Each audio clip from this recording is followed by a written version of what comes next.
السلام علیکم ورحمۃ اللہ وبرکاتہ حامد و مصلیاً اما بعد۔ ناظرین کرام، آج کا یہ درس صحابہ کرام رضوان اللہ تعالی علیہم اجمعین کی دفاع پر ہے۔ جو لوگ صحابہ کرام رضوان اللہ تعالی علیہم اجمعین کے بارے میں اول اور فول بکتے ہیں، جو لوگ صحابہ کرام رضوان اللہ تعالی علیہم اجمعین کے بارے میں زبان کھولتے ہیں، آپ انہیں یہ پیغام دے دیں۔ ایسی مقدس ہستیوں کے بارے میں ابن عمر رضی اللہ تعالی عنہما نے فرمایا کہ صحابہ کرام رضوان اللہ تعالی علیہم اجمعین کا چند گھنٹے، کچھ وقت اور کچھ لمحے آپ صلی اللہ علیہ وسلم کی معیت میں گزارنا تم میں سے ایک شخص کے پوری زندگی بھر کے نیک اعمال سے افضل ہے۔ اور یاد رکھ لے، اگرچہ اس انسان کو حضرت نوح علیہ السلام جتنی عمر ہی کیوں نہ ملی ہو۔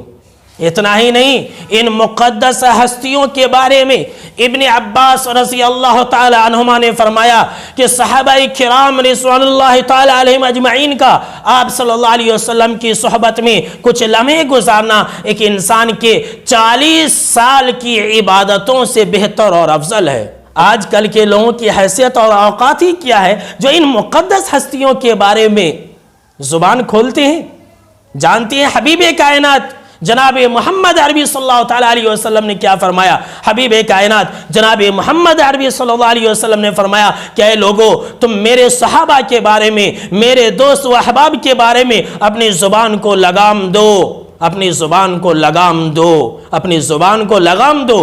میرے صحابہ کو برا بھلا نہ کہو، میرے دوستوں کو برا بھلا نہ کہو، اس لیے کہ اگر تم میں سے کوئی انسان سونے کا پہاڑ بھی اگر خرچ کر دے گا تو میرے صحابہ نے جو ایک مٹھی جو اور ایک مٹھی گیہوں اللہ کے راہ میں دی تھی، اس کا پاؤ حصہ کے برابر بھی وہ انسان نہیں پہنچ سکتا ہے۔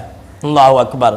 تو پھر یہ آج کل کے مولوی کہلانے والے لوگ، یا آج کل کے علامہ کہلانے والے لوگ، یا آج کل کے پگڑی باندھنے والے لوگ صحابہ کرام رضوان اللہ تعالی علیہم اجمعین کے بارے میں برا بھلا کہتے ہیں۔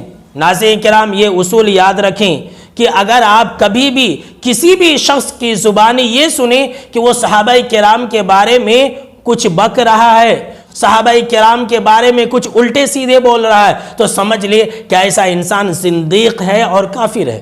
امام ابو زرعہ رحمۃ اللہ علیہ وہ بیان فرماتے ہیں کہ جو شخص صحابہ کرام رضوان اللہ تعالی علیہم اجمعین کو برا بھلا کہے، ایسا شخص زندیق ہے، بے دین ہے۔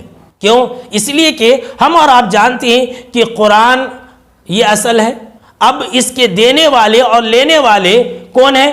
صحابہ کرام ہیں۔ تو اب اگر کوئی انسان صحابہ کرام کو برا بھلا کہتا ہے تو ظاہر سی بات ہے کہ وہ انسان دراصل قرآن کے اوپر انگلی اٹھا رہا ہوتا ہے، وہ دراصل آپ صلی اللہ علیہ وسلم کے اوپر انگلی اٹھا رہا ہوتا ہے۔ اب جس انسان نے امیر معاویہ رضی اللہ تعالی عنہ کو برا بھلا کہا تو اس انسان نے امیر معاویہ رضی اللہ تعالی عنہ کو برا بھلا نہیں کہا، بلکہ اس انسان نے قرآن کے اوپر انگلی اٹھا دی۔ کیوں؟ اس لیے کہ امیر معاویہ رضی اللہ تعالی عنہ تو کاتب وحی تھے۔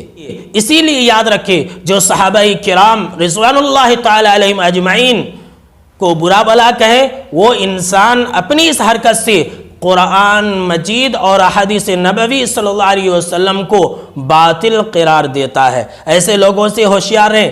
آج کل بہت سارے لوگ ہیں جو سنی کا لبادہ اوڑھ کر کے، جو سنی کا لباس پہن کر کے سنیوں کو گمراہ کر رہے ہیں، سنیوں کو شیعوں کی طرف لے جا رہے ہیں۔ اسی طرح سے علامہ ابن حمدان رحمہ اللہ نے جو شخص صحابہ کرام کو برا بھلا کہے، ایسے شخص کو کافر قرار دیا ہے۔ لہٰذا ایسے لوگوں سے ہوشیار رہیں، ایسے لوگوں سے بچ کر کے رہیں۔ تو ناظرین کرام، تمام باتوں کا خلاصہ بحث یہی ہے کہ جو لوگ بھی محبوب کائنات جناب محمد عربی صلی اللہ علیہ وسلم کے ساتھیوں کے بارے میں برا بھلا کہتے ہیں، ایسے لوگوں کو چاہیے کہ پہلے وہ اپنی حیثیت دیکھ لے، پہلے وہ اپنی اوقات معلوم کر لے، پہلے ایسے لوگوں کو چاہیے کہ وہ اپنے انجام کی فکر کریں۔ ایسے لوگ تو اسلام سے ہی خارج ہیں۔